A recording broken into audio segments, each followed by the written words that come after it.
Hi friends. Hello friends. How's it going? I hope you're having a great Monday. I'm just sitting diagonally because I'm in my vehicle, so let me try to fix that. So today I just wanted to hop on. I'm in between client sessions and had a really interesting conversation with a teenage client this afternoon about finding space when we are in routines and places and spaces that don't have space. So what I'm talking about is when you are at school and you're walking through life in this this model that has been built by a man, by the patriarchy, by capitalism, by consumerism, and honestly, school is built by the industrial complex, right? So there's literally bells that take people into lines, walking in lines to their next class. If this is a little disturbing as you're hearing it, sounds about right. So we live in this world that is very structured, and for teenagers that have anxiety, teenagers that are sensitive, going to school and having all this stimulation, all of this intense structure that is quite unnatural, can be really hard. And so I was talking with a client about how can you actually find and make space for yourself. Hey Stephanie, good to see you.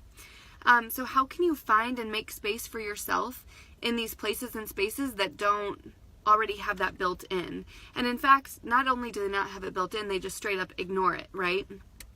Some schools, they don't even allow bathroom breaks, things like that. So this is really big and important work. And so the question I had for this client is, where in the day can you offer yourself exactly what you need? Where in the day can you give yourself some peace, some quiet? Where in the day can you be with yourself? And, it's challenging because as we're talking to high schoolers, as I'm talking to high schoolers, and for many of us too we are in workplaces there's certain expectations, right, that involve collaboration, community building, communication, being in shared spaces, right? A lot of us are in these in a workplace or in a school environment that is asking a lot of us and is asking us to be with people and working with people a lot. So it can actually be very challenging and in some ways counterintuitive to take the space that we need. But it's important because the goal should not just be to survive the day, right? For this client who's a junior in high school, the goal should not just be to survive the day and make it through and then sigh a big sigh of relief and have to lay down after school for an hour to recharge. Ideally, she can find more balance, more of what she needs throughout the day, even though her day and her structure doesn't have that built in. And so I'm curious for you all what those things are. For me, sometimes taking moments in the car, being with myself, having my journals with me wherever I go, stopping to write. Sometimes actually taking photographs or working on Instagram posts is something that gives me a little bit of quiet, and I'll do this in between clients or in between appointments. And for a high schooler, it's really important that they start naming these things because pretty soon they may be going off to college, they may be going off to a job, they may be going to live on their own. And it's really important that they have the skills and the self-knowledge of what they need and how they can meet their needs. So, I think the theme for today is naming and recognizing that we do live in a world and a society that does not allow for very much meandering or flowing or pausing or slowing down. And so it's our responsibility to ourselves and to our needs, and deeper than that, to our presence and to our gifts, to carve that into our day.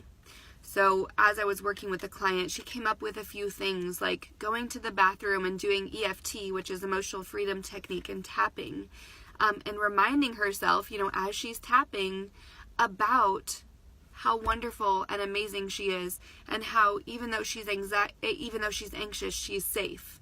So offering herself that. We talked about the managing passing period. So instead of having to go in the rush of passing period, leaving a little bit early, or actually hanging back behind and going through the hallways kind of towards the end of passing period. Things that can offer her a little bit more space and time to be with herself and meet her own needs. So I will wrap it up here just by saying I love having these conversations because, oops, sorry, got a call, had to sign that off. But what we are really doing here is we are challenging the system. We are challenging this patriarchal, capitalist society. We're not just saying I'm going to get my needs met because I'm the center of the universe, but we're really calling into, we're bringing in this energy, this feminine energy, to try to balance out the masculine energy of the system.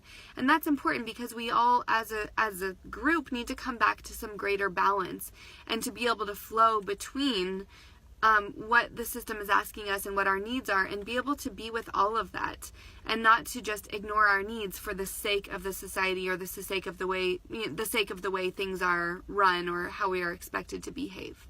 So thanks, Michelle, for being here. Thanks, Grace, for being here. I'm curious the other ways that you all thrive by giving yourself some quiet time in the places where it doesn't exist. I hope you have a great week, and maybe after listening to this, we can all just pause, take some breaths, and see how we are. We can stop and breathe and feel and notice what we need right now in this moment.